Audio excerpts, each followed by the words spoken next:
श्रीलक्ष्मी श्रीमहालक्ष्मी क्षीरसागरकन्यका उत्तिष्ठ हरिसम्प्रीते भक्तानां भाग्यदायिनी। श्रीलक्ष्मी श्रीमहालक्ष्मी क्षीरसागरकन्यका उत्तिष्ठ हरिसम्प्रीते भक्तानां भाग्यदायिनी। उत्तिष्ठोत्तिष्ठ श्रीलक्ष्मी विष्णुवक्षस्थलालये उत्तिष्ठ करुणापूर्णे लोकानां शुभदायिनी।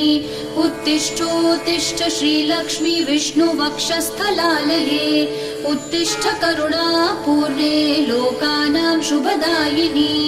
श्रीपद्ममध्यवसिते वरपद्मनेत्रे श्रीपद्महस्तचिरपूजितपद्मपादे श्रीपद्मजातजननी शुभपद्मवक्त्रे श्रीलक्ष्मी भक्तवरदे तव सुप्रभातम्।